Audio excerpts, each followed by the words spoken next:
Good morning, everyone. Morning when it is morning, and afternoon when it is afternoon. We have people from all over the world this morning. Good morning, Philippe. Good morning. Good morning, André. How are you? Good morning. All well. Calling in from Oslo, Pierre. Very nice to see both of you. So Philippe and I, we are in the same office, so we saw each other before, but it's great to have our Norwegian friend here. And we are in Paris. Yeah, exactly. We are seeing quite a lot of people joining, so we'll wait a few minutes. We have prepared a quick question for you guys, so if you want to take some time in the chat to discuss. But it's great to be able to join White Label Consultancy and P1 Security. We've been working quite a lot together, and I think the topic for today is going to be quite interesting.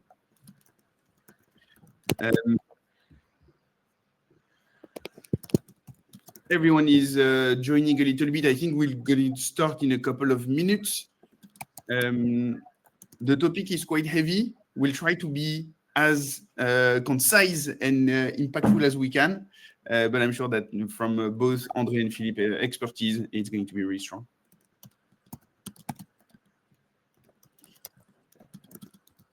And Philippe is already multitasking. The chat is easy. It's really great to ask questions in the chat. That enables us to actually augment what we're talking about and directly incorporate into what we are saying, specific items that you're talking about, because the topic is super dense. Basically, here, what we are talking is going to affect the entire operator, and not only 5G, and 5G is so dense, you'll have a look into how big it is. So that's quite important to focus on what you care about. And we have a dedicated Q&A session at the end of the presentation. So as the moderator for this chat, I will manage the chat, get the questions, centralize them, and try my best to then bring them to our expert today. Yeah. We had to make many choices into the slides that basically and the topics we are presenting.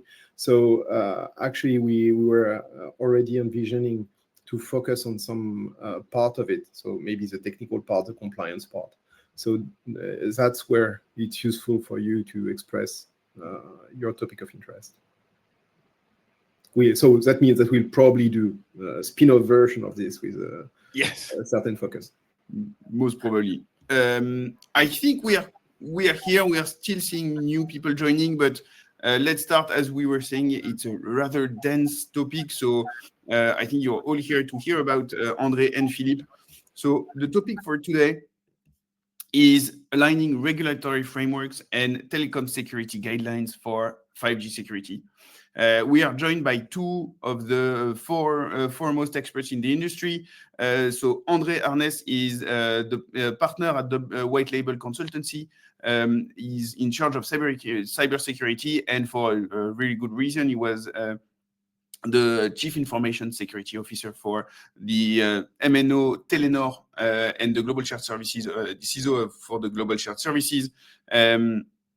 On top of a cybersecurity consultancy with Oracle and a lot of other involvement with the Norwegian University and a lot of things. Philippe is a telecom security researcher, pretty well known for his work on SS7 security and on the rest of these entrepreneurs and companies that he built around the theme of security, enterprise security, and telecom security. We're very happy to have them both to discuss quite a few things. So sharing the agenda for today, André will discuss the current threat landscape that we are seeing, the changing regulatory landscape, and afterwards discussing a little bit more about the frameworks that are currently impacting cybersecurity, and particularly on the telecom sector. Then Philippe will take it away with the mapping, so trying to bring a little something quite concrete about how do we map regulation to security, and what type of concrete things we can do. And then Philippe and André will discuss around the conclusions on how to approach that complex environment of managing both compliance and security, because both both are the same side of the coin. And finally, again, and as Philippe was saying, we'll answer any question that you may have. Do use the chat for that, and we'll be able to take some questions. So to start, I will have a good luck to everyone, and giving the hand to André. Thank you, Pierre. Just an audio check. Everything working fine? Everything is great. We hear you loud and clear. Super. Thanks, Pierre, and thanks for the invitation to this joint webinar on this super interesting and quite heavy topic, as Philippe mentioned. We're going to look at both the sort of legislation and regulations relating to cybersecurity, where there's been a huge development over the last years, and also how that is brought into the real world, where Philippe will discuss how that can be approached with NIST cybersecurity framework and the ENISA 5G secure controls matrix. I suppose we could be talking about this for a full day or 4 hours, so we're going to be quite obviously have to be quite high level and work fast through the material. But do feel free to ask questions and comment, and we would also, of course, be happy to follow up. So what I will do now is to first give a quick recap on the current threat and risk landscape based on the sort of general perception and recognized sources. We will take a deep dive into NIS2, the NIS2 directive, and how that applies to the telecommunication and digital infrastructure sectors. And then zoom out and look at the global perspective, and with a few examples of global regulations and legislations applying to telecommunications. So let's start with the sort of threat and risk picture. I work closely with top management and group CISOs for large companies, both telecoms and others.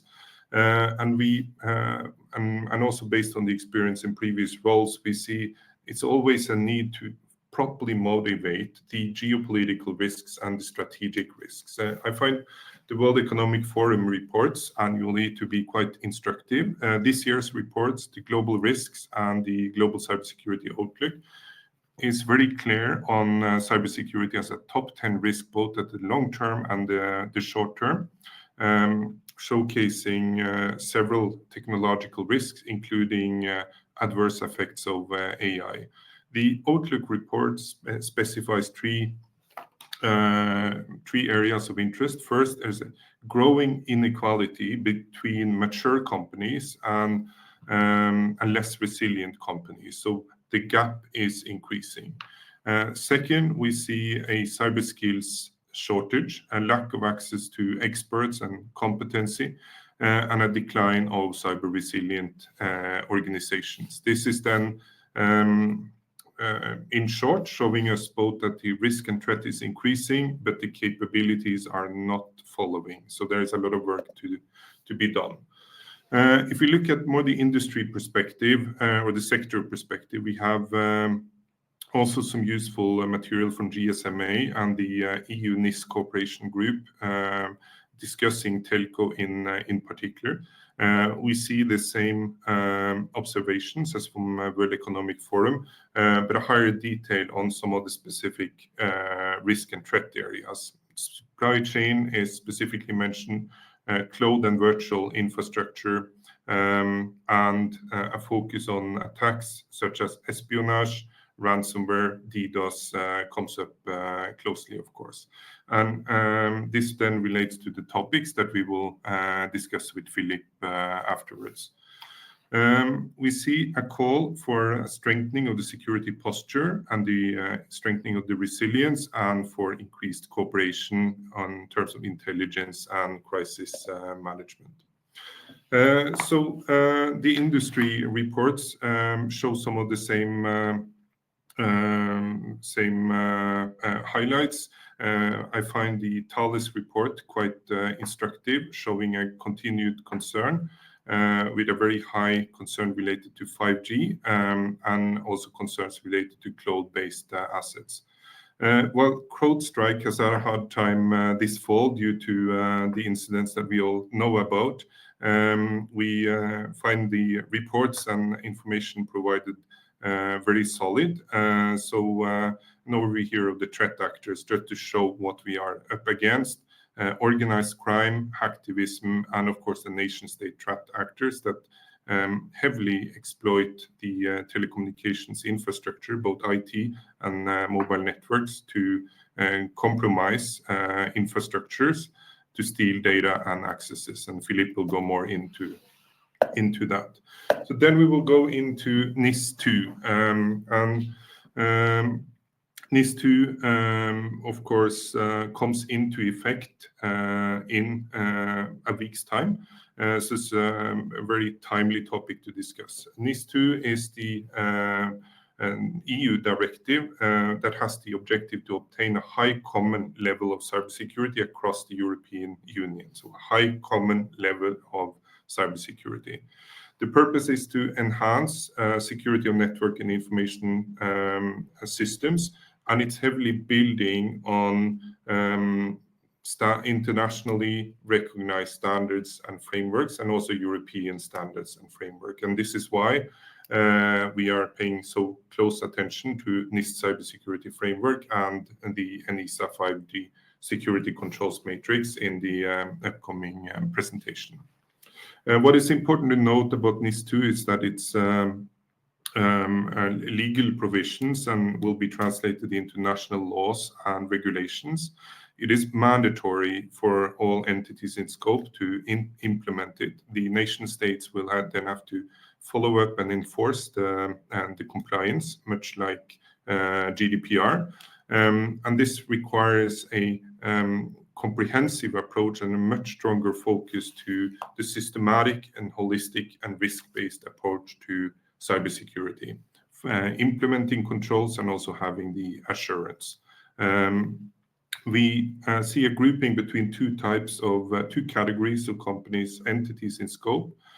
We focus here on the essential entities where public sector, energy, transport, finance, health, space, water supply is part of the scope, and digital infrastructure, including then telecommunications, where we find ourselves today. The basis for NIS2, no surprise, is similar to what we have already discussed: rapid technological change and the security concerns. In NIS2, we see that organizations mainly focus around two articles.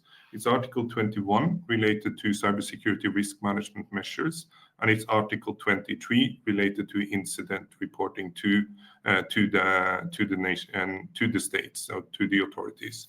So this is the main focus. Article 21, in my view, builds on and focuses on a risk-based and a holistic approach to information security, extending also into related areas such as supply chain, third parties, procurement, HR, and also physical security risks, and has a comprehensive set of requirements, then also detailed in the draft regulations guideline that the EU has published. We see some of the areas in scope on the right side here. Of course, the acquisition, development, and maintenance of software and hardware, access control, asset management is one area that we have paid a lot of attention on with our customers. Improved incident handling, strengthening the general policies and procedures, both for information security and risk management. This is Article 21. This is basically mandating all telecommunications in Europe to implement a comprehensive set of information security controls. Then we have Article 23. I won't spend too much time on that today, but this is defining what we call significant incidents, which are to be reported to the authorities. if they have severe operational impact on services or financial loss, or if it affects other natural or legal persons. There are strict deadlines for the early notification, 24 hours, to notify the authorities, and reporting within 72 hours. So this is becoming and is now quite detailed in the description. In my view, this will have to be followed very closely by the telecommunications actors in order to comply with these regulations. As I will show a bit later, there is still a lot that's unclear about the enforcement, but that will certainly come into place. As I mentioned, we've worked with several customers, both within the telecommunications industry and also other entities in scope. And the question is, of course, how is this effectively implemented, and how is the assurance documented? So we put up here a few bullet points on the sort of common themes and the most important focus areas. So first, I would mention board and top management ownership. NIS2 is then a legal obligation for the company, so the board has to both support and mandate, but also ensure compliance with NIS2. This means that it has to be followed up by top management, and that there has to be a robust reporting and KPIs in place, representing what's actually going on the ground in terms of threats, risks, vulnerabilities, and so on. The first step is very often a gap assessment or a maturity assessment based on industry standards such as ISO 27001, 002, NIST Cybersecurity Framework, or other applicable frameworks. And then other elements that requires focus is the implementation of policies and procedures, the governing documents that mandates or that implements the NIS2 regulations. Training and awareness is required by NIS2 specifically, and this goes all the way from the board, top management, to the leadership, to IT and security teams, and to the general employees in the organization. The obligations of NIS2 and the security, information security topics covered will have to be explicitly addressed in training and awareness programs. We could go on, needless to say, reporting and KPIs I mentioned, assurance we discussed, also then incident response procedures to comply with Article 23. Third-party risks and supply chain security has a specific focus, and holistic risk management I also mentioned as a key focus. I'd like to finally mention that we are not in a place where we can, of course, boil the ocean. So the approach has to be stepwise, as always within cybersecurity. We start with the basics and getting the asset management, vulnerability management, and so on in place is always a good first step and a precondition for succeeding with the other elements. Or with the full compliance. Vulnerability management is, of course, of particular concern today, as we have this joint webinar with P1 Security, which is one of the key focus areas and one of the main enablers here. So just to wrap up the NIS2 discussion, which could be discussed sort of much more in depth. We have provided our interpretation of the implementation status of NIS2 here, based on open sources listed on this slide, and available information from both the EU and the authorities in the countries that we look at here. We see that Many of the several countries have already transposed NIS2 into national law and is as such ready for compliance in October. Several have submitted the final drafts to the Parliament. Some have drafts in progress, and there is some also laggers where NIS2 is not implemented or there is no information available. So this is moving very quickly. It's a changing landscape, but I do, or we do, expect that this will come into place quite rapidly with the focus on NIS2, and that the implementation of NIS2 will lead to significant changes in terms of how cybersecurity is followed up, both in telcos and other sectors. So then we will leave NIS2 for a while, and then we will zoom out to the global perspective. And we see that similar legal provisions have been adopted in many other countries. So we start the journey here in 2016 with the NIS1 directive coming into force, starting then this timeline. In 2018, a lot of important changes. GDPR came into effect, and NIST Cybersecurity Framework 1.1 was published.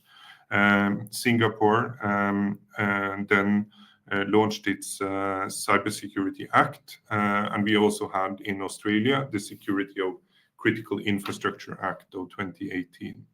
In 2021, we had the Telecommunications Act relating to security in the UK. 2022, we see an amendment already in Australia, Cyber Resilience Act, the CRA, in the EU, and also the UK Product Security and Telecommunication Security Infrastructure Act. In 2023, we saw the quite demanding cybersecurity regulations of the Security Exchange Committee in the US, also the NIS2 directive being approved, and the 5G security controls matrix published by ENISA, which we will discuss, or Philippe will take us through today. Going into 2024, still a lot of rapid development. NIST Cybersecurity Framework version 2.0, which we'll use today, published amendment in Singapore, and so on. So this is the background, and then just to show a map of the current status, we have showed several examples then of legislative and regulatory frameworks in dark blue. Many other countries are following with rapid development of cybersecurity strategies and roadmaps. We see this both in the Middle East, also in Africa, for instance. So we do expect this trend to continue. And as we will discuss a bit in the conclusion, we expect that some of the laws or regulations showed on this slide will be used as models at a global level. So more to follow, and this is then an area that develops rapidly. Just to close off my part, and just to show the magnitude of the challenge ahead, Philippe, we have from the Thales report that I showed, 81% of the respondents show that they have a significant concern related to 5G security. This is extremely high, and it means that we have a long way to go before we have the necessary confidence and trust in 5G technologies and the implementation of 5G.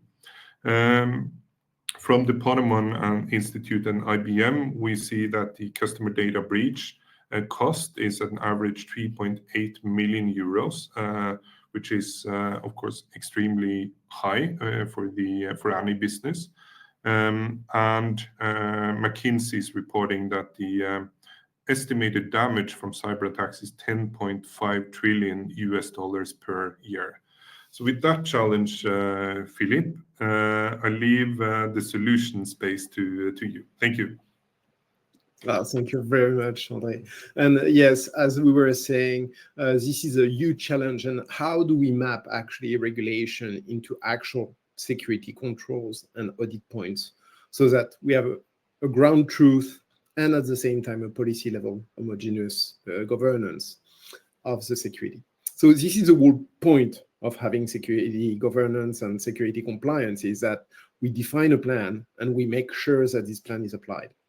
So to see about critical infrastructure protection, it's a very specific domain, and it's a domain that is being not only pushed by European Union, but as you were showing, many different regulators have already put a regulation in place. But at the same time, there's a lot of regulators that are looking at how to govern the critical infrastructure protection. So here, what we're looking at is actually that operators, they are facing a very difficult situation because what governs their security is not only, let's say, NIS2 or TSA or whatever. It's a superposition of most of the time non-conflicting, but yet different set of documents, of policies that needs to boil down to a security and defense mechanism. So these kind of inputs are going to be typical the regional level kind of regulation. So here in Europe, NIS2 for essential infrastructure, and you need to select what part of this regulation is going to apply exactly to your operator. So here we are talking about essential infrastructure. But also there will be national critical infrastructure protection guidelines or sometimes regulation also. So for example, these are not the same in Scandinavia, in France, in Germany, etc. And each of the national regulator, let's say BSI in Germany, they are doing a lot of great work in taking into account the specificities of the country. Then there's operator group level policy. That means that we have one operator group that deal with security in a certain way, and they'll have their own group level policy, but the resulting image in, let's say, the French MNO or the UK MNO will be different. So now what is important is how do we convert this into actual security controls and audit points? So security controls and audit points, typically here we have a great tool, which is the ENISA 5G security control matrix. So this is a very good example. It boils down to 400 security controls, which are then expanded to, in practice, something like 1,000 security controls and audit points. And this is super important in the gap analysis, the first audit that is done, because sometimes having this information about what your target is going to feed back into the policy. And what we see is that the most mature organization are the organization in which the iteration feedback is the faster and the more progressive.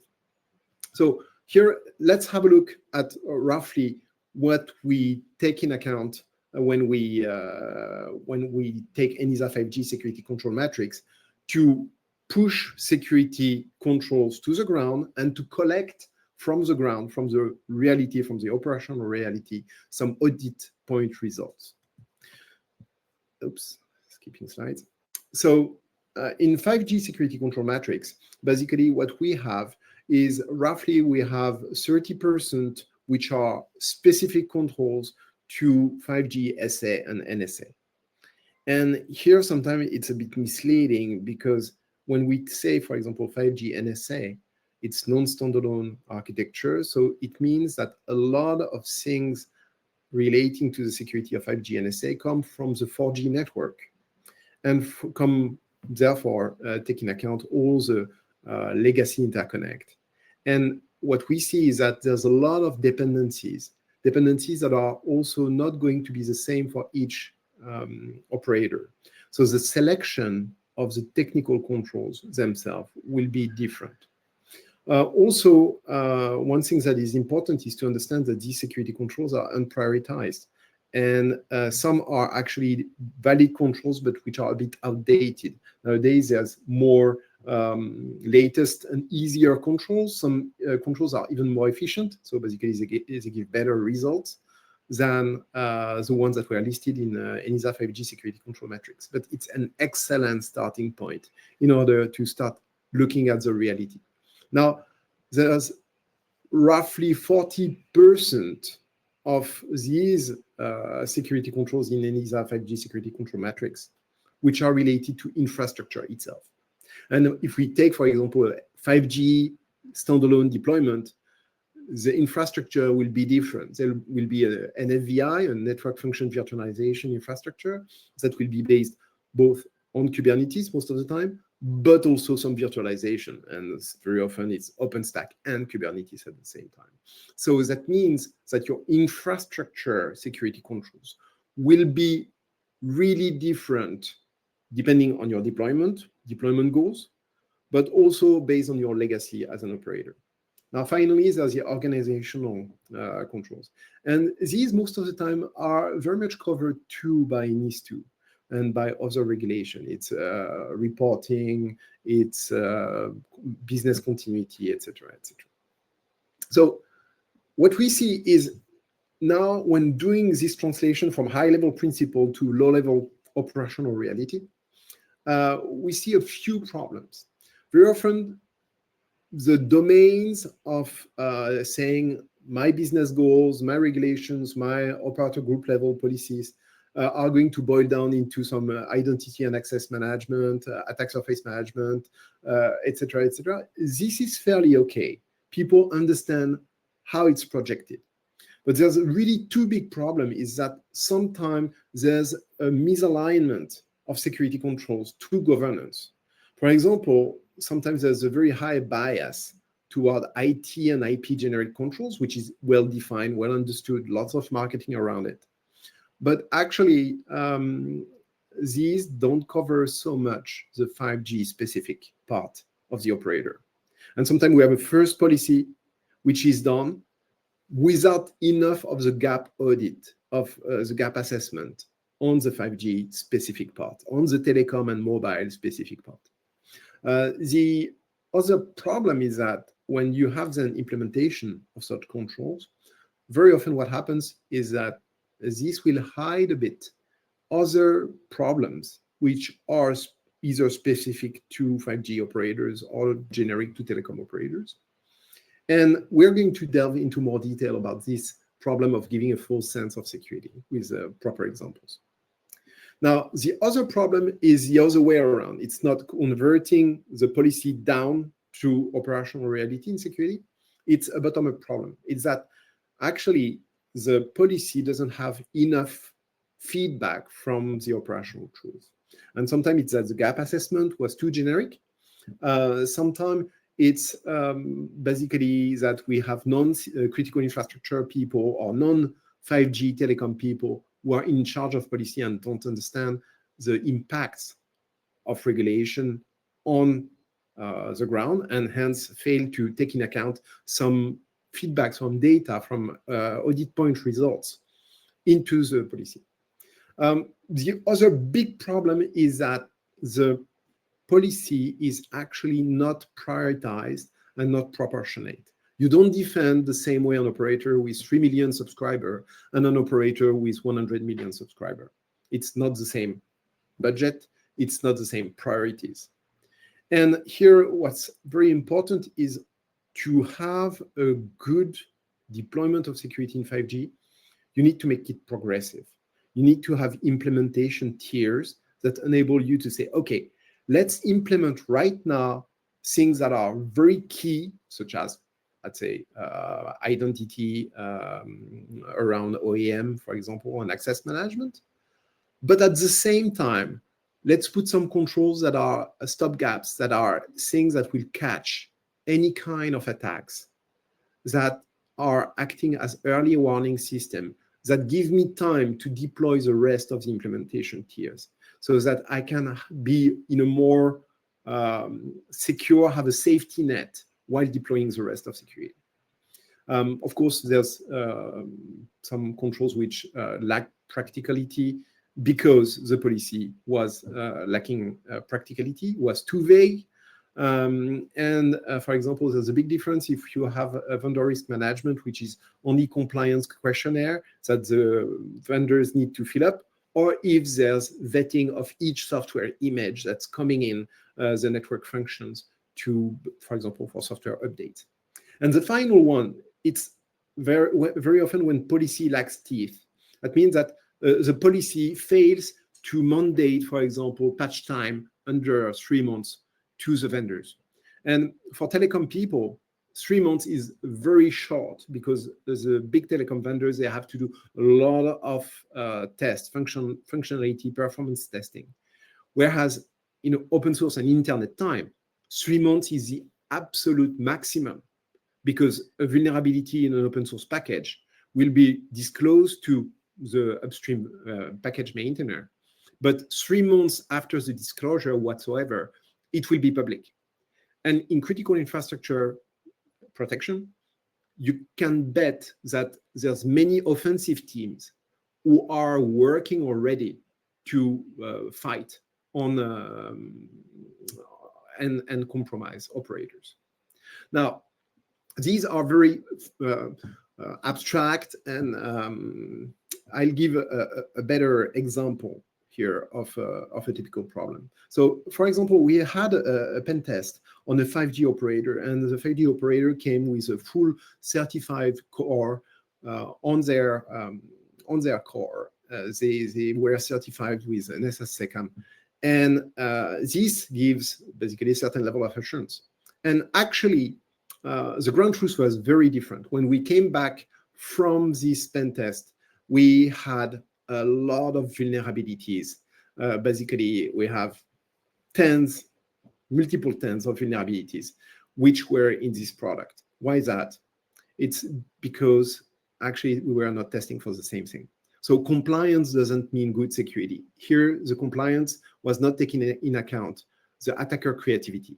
And when you code to test, when you do security to the spec, then you're missing out the creativity part of the attackers, and the resulting security is actually not super good. So if we look at why we're having, and not only vendors, but also operators are having a very hard time, is that 5G is actually a huge domain. There's many different moving parts in a 5G network, and we need to secure all of them. And what's important is not to have a 5-meter high fence on the 5G interconnect or on the 5G RAN if you have no protection at all on internal segmentation, for example, of your infrastructure, enabling easy compromise of the OEM, or failing at the cryptography level, at the encryption of the links. So that's what we need. We need to have a comprehensive level of protection, and that's what policy helps with. So how we are going to use now NIS2 to make it practical and manageable with this complexity? Well, here, basically, we show an example of mapping this NIS2 and set of other compliance requirements into NIST cybersecurity framework. So NIST CSF is something that is very much simpler than ISO 27000. And what's very important is that it's giving you 6 core functions to work with. These 6 functions are very well mapped to actually doing the gap audit, which is the identify step or function, which is going to give the governance level good level of information about the ground truth. And then we manage the security of the operator with 4 resulting protect, detect, respond, recover pillars. And these pillars are going to help us say, for each security control, where we are going to apply both protection and detection and response to incident. So, of course, there's plenty of caveats to that, which are written a bit in the slide. Now, one thing is when we do this mapping, and sorry, this goes very fast, I know, but this is very, very big and complex. One thing that we see is that at the government level, it's mostly okay. What we see is that sometimes there's a varying level of C-level focus, but sometimes they, for example, lack threat information or threat knowledge or infrastructure vulnerability knowledge, but mostly it's okay. Now, what's very often flawed is that the identify step, the gap audit, the gap assessment, is not technical enough. And that means that basically when drafting policies, the first policy is actually too much disconnected from the ground truth. Now, the next step, which is actually controls themselves, is mostly okay, but here we have a big trap not to fall into. Is that what we see is that IT and IP level vendors from traditional cybersecurity have been very good at extracting budget from the operators, but they lack the coverage on the 5G specific part of critical infrastructure protection. So what it means is that it may give you a good security on the IT side. You can benefit from this security on the OT side too, but it's not all. There's sometimes need to go deeper. And this policy time is actually a very good time to be able to evaluate the actual reality in 4G, in 5G, of your security controls for critical infrastructure. Now, what's very important is that this part, this audit, is super important because it's going to be the input for the next or this policy implementation. And if you provide bad information, basically it's garbage in, garbage out. The policy is going to act as an amplifier, and you're going to uniformize and propagate within the company something that is having unknown domains which are not managed by the security policy. And from the previous graph, you can definitely see that if we fail on one parameter, we may undermine the whole security of the complete operator. So we boil down to this. In the end, there's a very easy and simple saying, which is nobody argues with a root shell. So that means that in the end, we see what is vulnerable or not. And what we very often find is that it's not the green part where there are vulnerabilities that are found, which is a problem, because that's our day-to-day job. We find vulnerabilities, we fix them, we find new risk, we address them. The problem is really more domains which are not even into the mind map of that is attack surface, that is a risk area. And in that domain, it's really important to understand that these unknown domains are going to be the ones that the attacker are going to use to compromise the operator. Now, typical example of these dark domains or false sense of security is a 5G network that we audited. And it had a very good things on the IT network with EDR threat hunting, with IAM jump host preventing people to freely jump from IT to OT. So they were very strong, for example, on the IAM domain. But the internal firewalling, basically, and micro-segmentation at Kubernetes level was not absent, but very minimal. And what that means is that there was not enough care about the attack surface management, reducing ports, reducing service, who can reach what, etc. So the result was that it was super easy for us to do lateral movement into the operator once we compromised the support system. From there, we migrated to a network function, 5G network function. Then from there, we were able to migrate to the host, not through guest to host kind of VM compromise or container compromise, but just through network service by compromising another network service, taking in account or taking advantage of the lack of segmentation. And then went on to OEM, OSS, and then finally NFVI management. So here, really understand that sometimes some security controls can actually hide and give a false sense of security. So the audit part clears up this false belief. And what we found is that each operator who had within the policy a defense in-depth concept would definitely benefit a lot from this. Now, the next point is that in the end, audit point, security control give you KPIs in terms of how you're doing. And one of the most important KPI here is how you're progressing in your implementation tiers. That means how mature your organization is getting.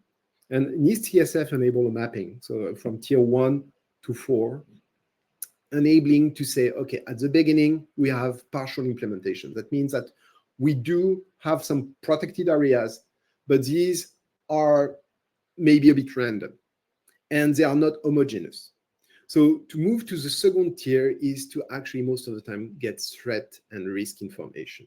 That is to know what you're defending against. And then you try to make it homogeneous and repeatable. And basically here the keyword is automation and a systematic approach, which is tier 3 to be repeatable. And tier 4 is then the ground. Basically the ultimate goal is to be adaptive. Really there, the adaptation is to balance your defense with actual attacks. Here, what we see is that, of course, ENISA 5G security control matrix by itself is not prioritized or tier, but it's very good in order to learn and to go hand in hand with training to have this modeling with the operator, because then the people start to get not only the first part that they need to achieve in terms of good security, but also how they are going to progress and to give them peace of mind to understand that they are not going to be swamped with having to do everything on the first day. So this is a super big area. It's really dense. And here, first, the regulation and compliance to regulation is going to be a good opportunity to start simply. And start simply in the way that you're not basically in an old coercitive way of doing security, but in a more support system. That means that we know that compliance is not going to ensure security, but we know that compliance can be a super good common vocabulary to connect C-level and ground level people, and also to be able to gather strong information into policy to bring it back to C-level. And that's the main goal, to be aligned with the C-level, to be and to inform them at the same time they are the people leading, so they give the direction. So that means that it's a good opportunity to make it proportionate and progressive. And to have this iteration usually boils down to having better results for less budget. In the end, what is really going to be key is not really budget, because it can be completely absorbed by a few vendors, but actually is to have iteration in this policy. And to do that, international frameworks like a cybersecurity framework from NIST is really good. We can have a lot of inspiration from a lot of really good starting points. And then we need to do selection to adapt it to the operator. Now, here, we really want to, and André, feel free to jump in here. We really want to address that this is a global effort happening everywhere. And there's really a lot of concern between aligning the security reality on the ground and the top management. So maybe you want to say a word with basically board of directors and KPI reporting.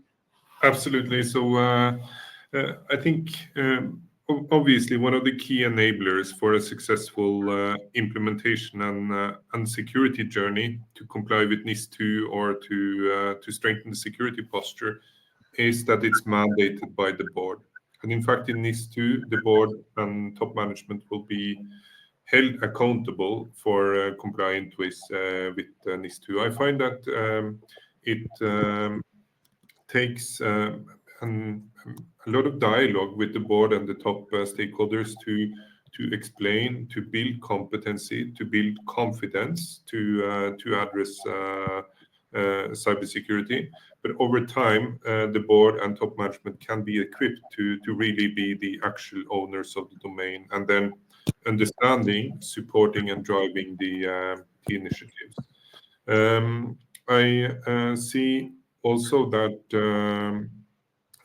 obviously to communicate well and to play that role to the board, that puts very high requirements to the CISO and to the security team, because the communication has to be sort of well prepared and delivered at an executive level. And this means putting things into context, understanding the business context, understanding the regulatory landscape, but also the language of the business. So one of the key points that and I see one of the questions here, One of the key points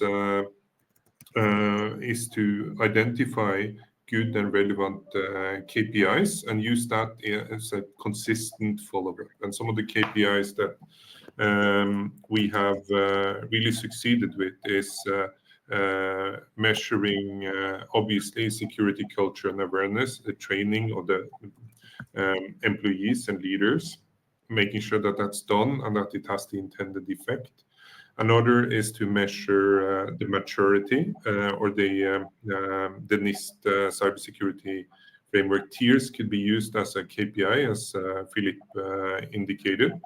And also to measure, this is one of the areas that I find important, to measure and continuously report on KPIs related to the vulnerability exposure, both for the mobile networks and for IT exposed or internet exposed systems. So that's a bit related to board and top management. In many cases, it requires a lot of dialogue and consistent high quality work to be relevant at that level. But when you have the board and top management as your allies, then you can all move much faster and then invest, of course, accordingly. I think there is a leeway to be made on Selim's questions when board reporting and KPIs. When you think about that, the telecom operators are interconnected. How do you ensure that there is NIS2 compliance and that it's made clear and comprehensible to the highest position in the company? So obviously on the SS7 audit, curious to see how that can be addressed from a NIS2 compliance standpoint, Philippe, and maybe how, so if you can take that part of the question, and maybe André, how you would see this as sharing with a larger audience who may not know about SS7 risks.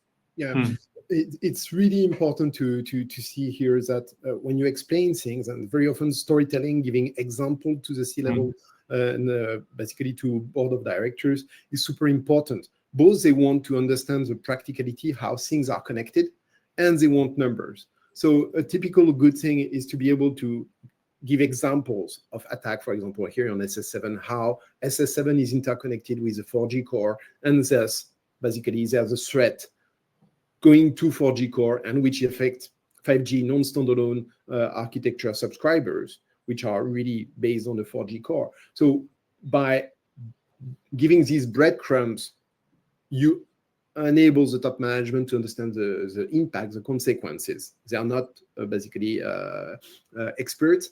And very often here, it's difficult to find some people who have a view on all the layers, because very often in telco, we have people who are super good in silos. They are super expert of, let's say, HLR, HSS, UDM, but at the same time, they don't have the overview of the risks because it's really going through multiple hubs. Now, the second thing, which is super important, for example, for these SS7 attacks, to know about the threat is to know about the quantities. And here, having probes on the ground that enable to collect during 1 week or during 24/7 along the years, some KPIs about how many attacks on these kind of attacks, which can reach actually the 4G subscriber or cannot.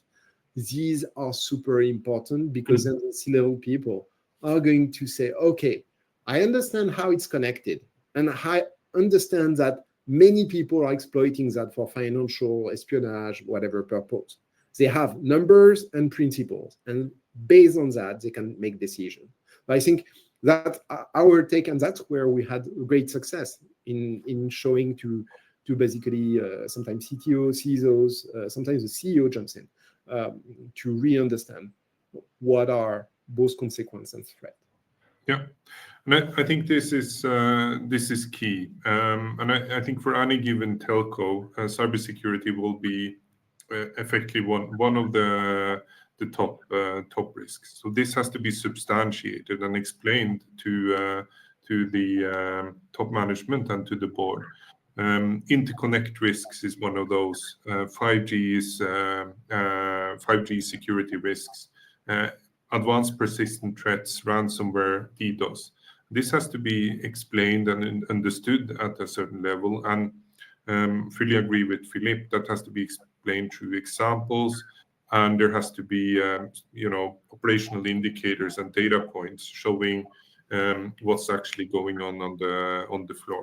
And then always there will be a residual risk, something that you cannot solve even with your best intent, for instance related to SS7 and interconnect risks. So those residual risks will also, of course, have to be very well understood and accepted by top leadership.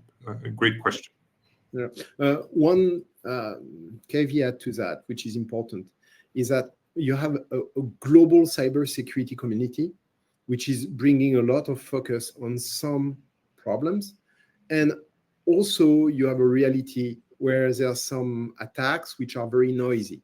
For example, we are talking about the SS7. People don't hide too much. They lease GTs from basically various operators and then attack the other operators from these GTs. So they don't hide themselves too much. Now, what's important to see is that there are other actors which are more, you were talking about, André, about APTs, about advanced persistent threat, which has basically nation state hacking teams from intelligence and militaries. Well, these have a strong vetted interest to remain very undetectable. So you need, as basically a security expert, to convey that to the top management, but also to mid-management and individual collaborators, that sometimes some of the big risks to critical infrastructure are not emphasized at all by the cybersecurity community or by the metrics that we get from the ground. Because cybersecurity community is focused mostly on IT and IT. And basically the OT part is specific to each OT operator type. So you don't defend a water, basically you have specifics about a water distribution company that are different from a telecom operator. Now, this is super important and it boils into the next question about effective maturity assessment. Because actually the maturity assessment is usually okay in terms of global organization, but that's when you're going into the fine detail that you find the most disconnect.